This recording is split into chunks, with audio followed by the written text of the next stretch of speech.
Hello, everyone, and welcome to another episode of Beyond the Dais, a podcast about the stories taking place in and around El Paso County, Colorado. I'm your host, Scott Anderson, and today I am joined by Samantha Radomski, the Webmaster with El Paso County. She's a returning guest.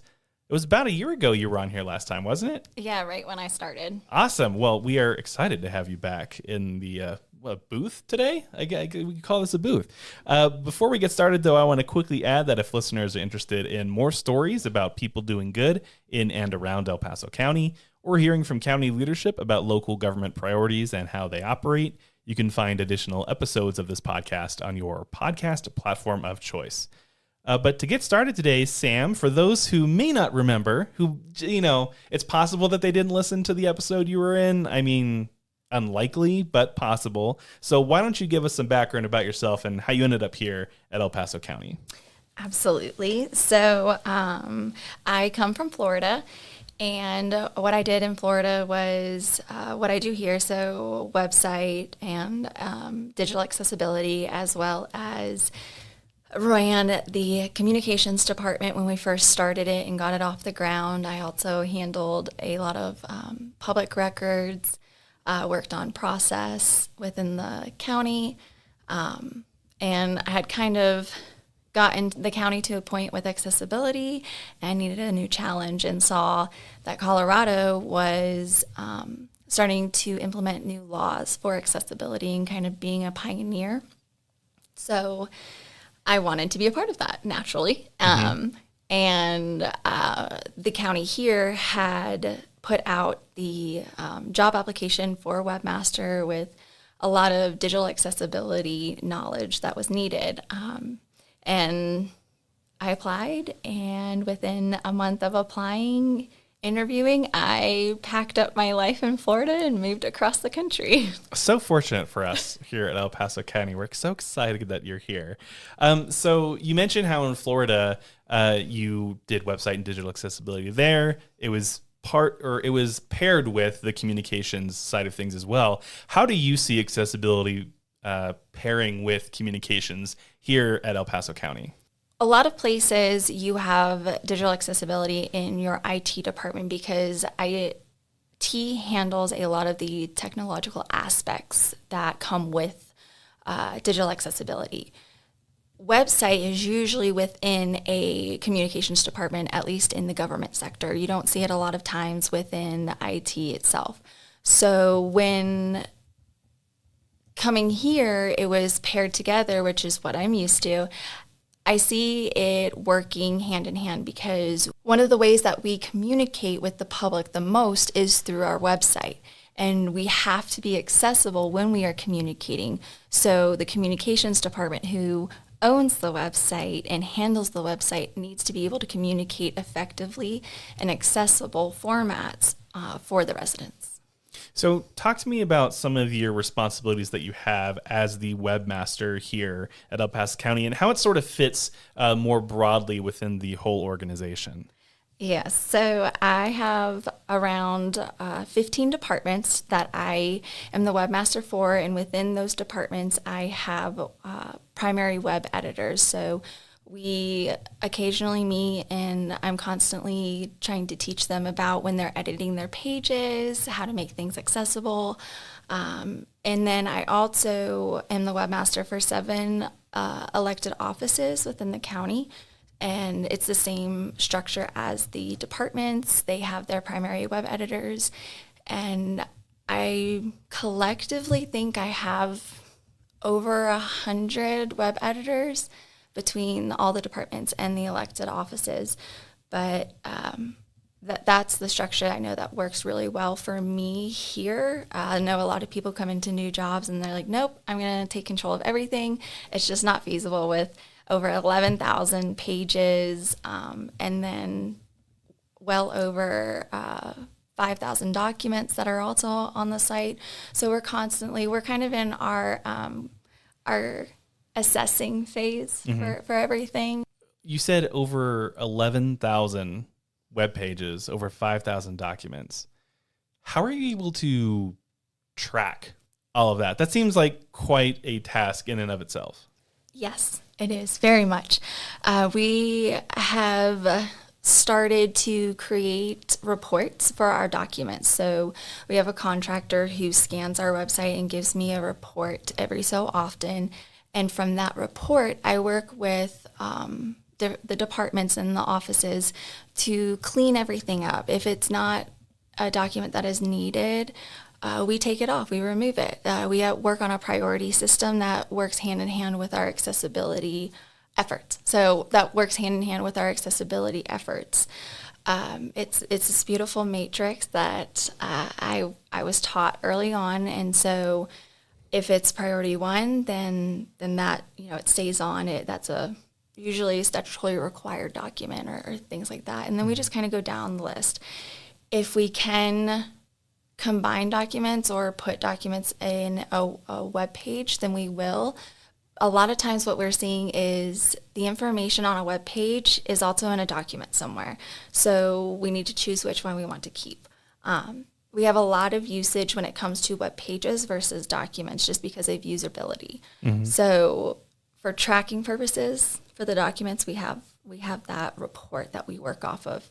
Trying to track web pages is a little bit harder. Just because pages are easy to just bring up and create. Mm-hmm. It's like a 2-step process. Yeah. So one thing that we really do is any information that is already out there in web pages, if there's 3 pages that are kind of similar, can we combine that information? So we don't have a tracking system necessarily right now. I'm looking into how we can manage it from like that project management standpoint, different options. There's a lot of project management solutions out there. However, when you're trying to track over 11,000 pages, that's a little bit more difficult to do. So right now it's more of I'm having the primary web editors and those who I work with within each department kind of make a list of your websites and we'll look at those moving forward to see. And it's a slow process, unfortunately. Like, we're the largest county in the state of Colorado. Mm-hmm. So we have a lot of different information. And one thing with the elected offices, we've got all of that information too that can kind of bog us down a little bit. So we have to think of it from what fits best. Do we get a system to document everything? Maybe, maybe not. But right now I think it's more of everybody just needs to go in and say, okay, this page we don't necessarily need. So for those who may not be familiar with accessibility and the requirements that may or may not be involved with all of that, when you are reviewing these web pages, let's just take web pages specifically, what are you looking for? Like, what sort of things would be visible or evident for a website that is accessible versus one that may not be? I think one of the main things that you can look at if you're someone who, for me, I can just look at a page and say, okay, I already know it's not like no, you speak the language, yes, right? Yes. Yeah. And so one thing for, like, say, if you wanted to go look at a site, if there is words over a picture mm-hmm. and there's no contrast between the layers of the word and the picture, so the words are kind of blending in with the background, that's not accessible, because that means that someone who may have have some color blindness will not be able to differentiate between the text and the background of an image. So that's called color contrast, and that's one of the big key indicators.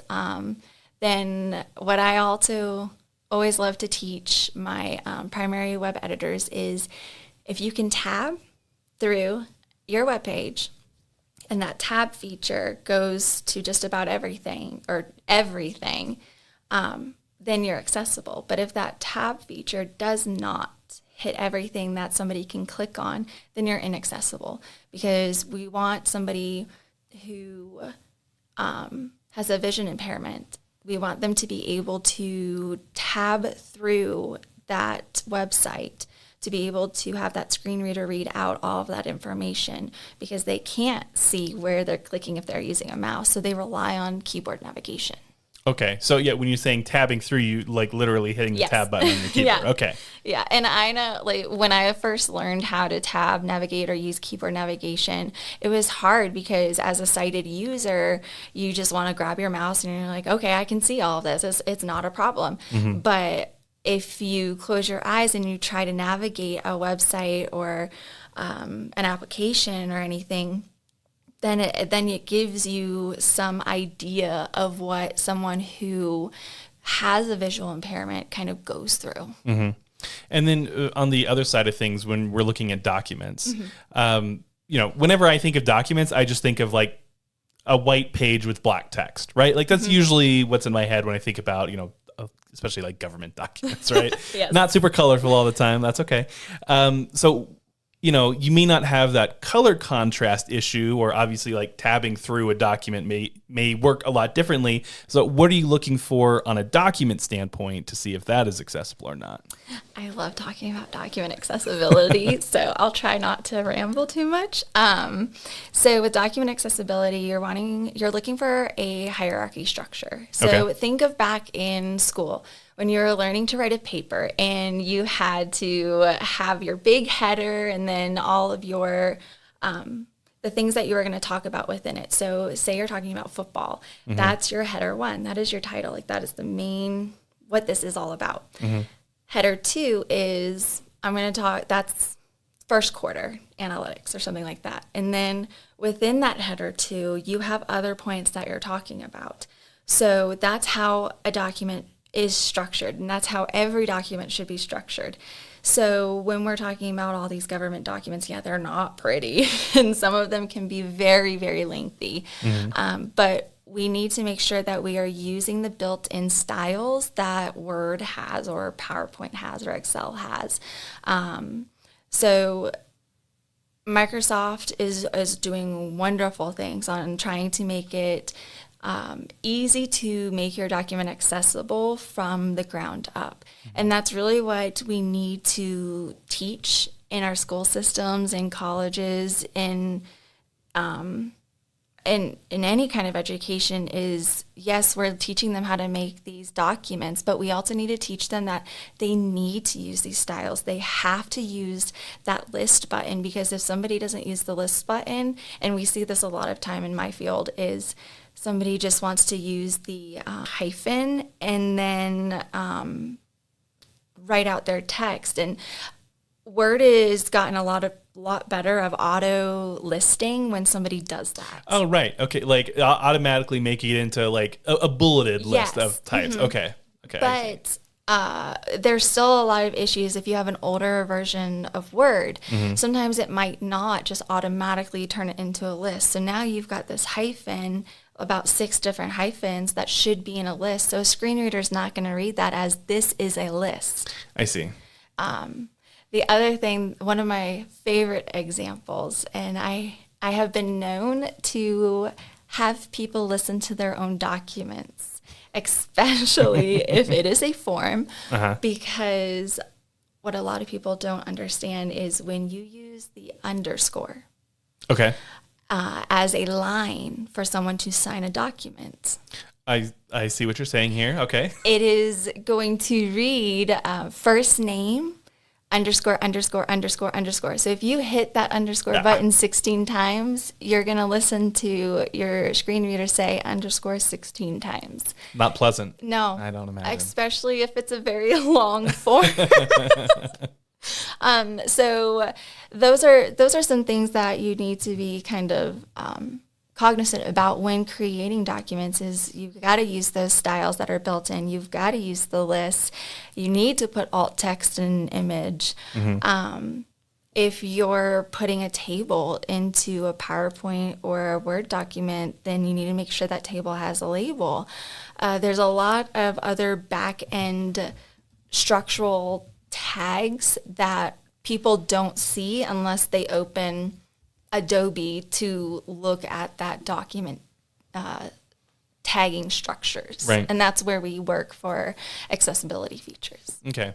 So if you're just someone out there that's wanting to create more accessible documents, are there like resources that are easily available to people, maybe even like free resources? Like what are ways that people can educate themselves and get that information so they can start doing that type of work?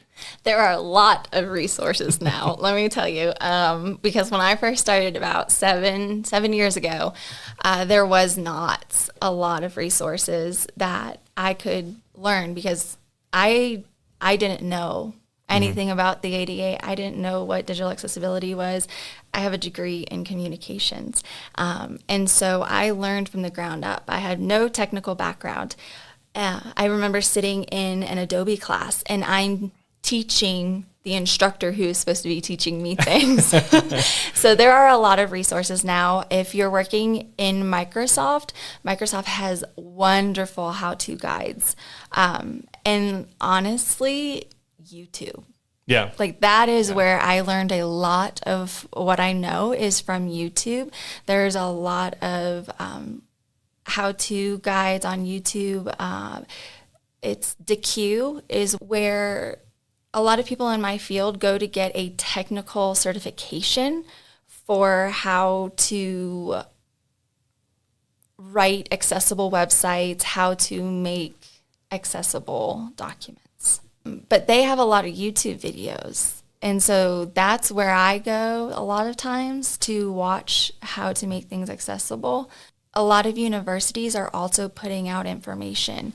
So I know Colorado, Colorado University, Denver? Is that UC Denver? Yeah.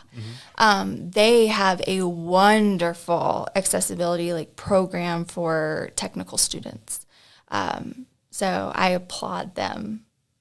So aside from websites and documents themselves, are there any other things within a government organization that could benefit from accessibility, or does that pretty much cover most of the accessibility portion? No, that it covers a lot of what you see on websites. Okay. Most of the information on website is a web page and a document. But we also have hardware. So within Section 508, we have, I believe it's Chapter 4, which is hardware, technological hardware. Okay. And what we look for in hardware is, are our kiosks accessible? Like the software within a kiosk, is it accessible? Anything that we provide to visitors, can that technology or that hardware, is that accessible? Then we also look at our process, our internal process. One example would be purchasing. So if we purchase software or devices, technology devices, then we need to make sure that we are asking for a VPAT, which is a voluntary product accessibility template. And it's basically a conformance report on, do you conform within the standards? And right now we're on WCAG 2.2, which is Web Content Accessibility Guidelines. And so right now we just saw our revision. We were on 2.1, but now we are on 2.2. And what this VPAT does is it goes through each one of the conformance tasks that we have. And there's about 87, I believe. Different technical elements that we have to adhere to. And they vary. Some are for visual impairments or hearing impairments or cognitive disabilities. And so it's for all of them. And so if we buy software, we need to ask the company that developed it, hey, does your software fit within all of this? Is it accessible? If it's not accessible, okay, it's a larger conversation, but is it the best thing on the market, and can the company work with us to make things accessible? So, and 9 times out of 10, they're going to want to help make things accessible, because who doesn't? Right, right. Like, who doesn't want to provide a product that's inaccessible? And so that's one of the process that a lot of people kind of forget about, is you need to really focus on those internal conversations with your departments for purchasing. Does the contract language have accessible language within it? And with our customer service platform, does our customer service platform really provide the opportunity for all? So those are some of the things that a lot of people need to focus on, that might not think about what they see accessibility as a website and documents, but it's a lot more. It's your devices, it's your kiosk, it's your hardware, it's your internal process for purchasing all of that stuff as well. So how is working with other municipalities, and maybe we can talk specifically about your time here in Colorado. How has that benefited the work that you've been doing since you've been at the county?